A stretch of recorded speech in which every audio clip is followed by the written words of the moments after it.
because that's how freaking funny it was. Okay?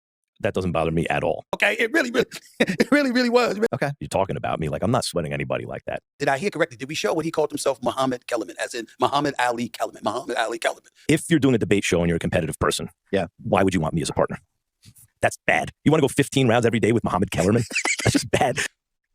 If we were talking about boxing, you're absolutely right. You know, it's embarrassing, you know. We're talking about First Take, though. But I was very flattered that, you know, because if you go off the air, you're not sure that the sports world would care. And he took it someplace that all I want to say is, are you really sure you want to go there? Right? Like, but people seem to care. I was like, oh, look at that. People are thinking about me. I was very flattered by it, to tell you the truth. See, there's a lot of stuff that goes on behind the scenes. Are you sure you want to go there? And in terms of the stuff that went down behind the scenes, there were things said to me in private that early on that it's not like anyone said to me, hey, this is top secret. Don't repeat this. Because I'm not unless you take me there. But I think there's a general understanding that if someone's talking to you in private, it's a private conversation. Now, to backtrack, we worked for 5 years together. And I wouldn't repeat that unless they said it was okay to repeat what they told me. And yes, I didn't think we worked together any longer. Like the behind the scenes stuff on First Take, for example. Really not worried about that stuff, you know, like. I did not want to do a debate show with Max Kellerman. Eventually, you're going to say, I don't want to do that anymore. What I keep trying to explain to all of y'all is that under no circumstances do I dislike or hate this dude. And I also think that if you make a calculation, that if you can be perceived as a solo act, really, that you can get paid at a certain level that you can't if you're not a solo act. This ain't some Stephen A. and Michelle Beadle thing going on where she was coming at me like that, or, you know, me going at, you know, the fat bastard. You know, this is not that. Then you'd like to be a solo act, or at least perceived that way. I got news for most of y'all. Stephen A. was the one partner I've ever had over like years, where I didn't feel like a relationship was really forming. Max Kellerman is one of the kindest dudes you'd ever want to meet. He's a showman. Like he would.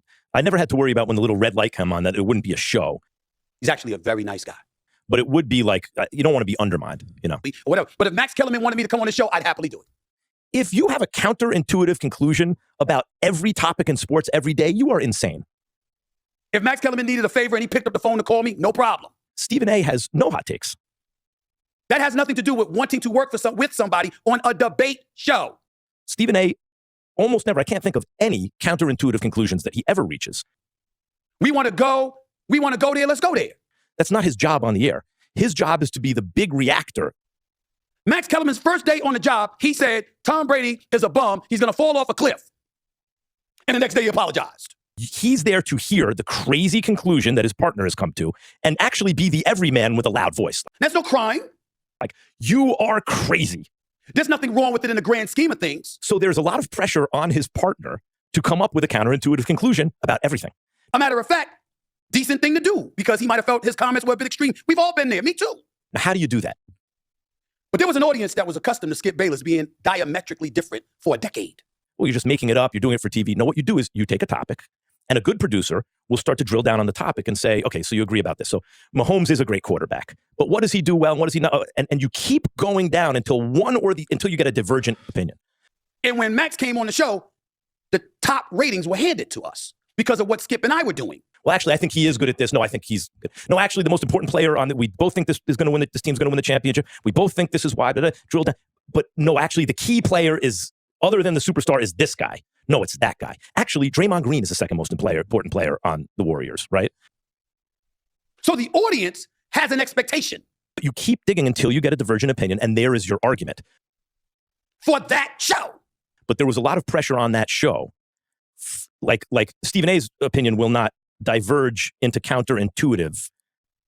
That show is not Get Up. That show is not PTI. That show is not Around the Horn. That show is not Sports Center. That show came with an expectation. So his big take will be, but he'll deliver it theatrically, is Steph Curry is the greatest shooter that God ever created. Who does not know this? Yeah. That the audience was looking for us to live up to. Anybody that's in front of the camera has an obligation to be compelled to be pulled towards what the audience wants, because that's how you get ratings. Everyone knows this. Now I know Marcellus Wiley has his opinions, and we're going to hear them in just a second. A counterintuitive take would be, actually, you know who the best shooter on the Warriors is? It's Klay Thompson. And after we finish hearing from him, I'm going to show you Well, evidently, that's something he didn't pay attention to either.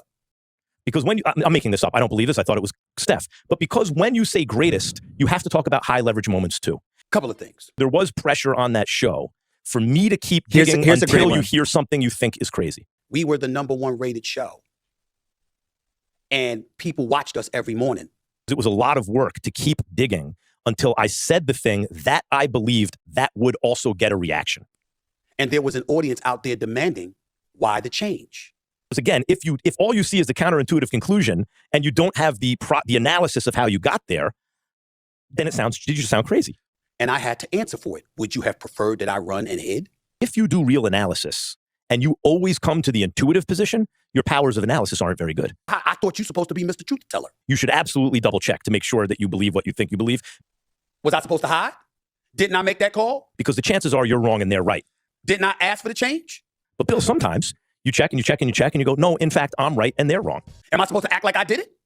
And that's great. Am I supposed to sit up there and pull a okey doke and be all disingenuous and acting like, oh, it had nothing to do with me? That's weak, bro.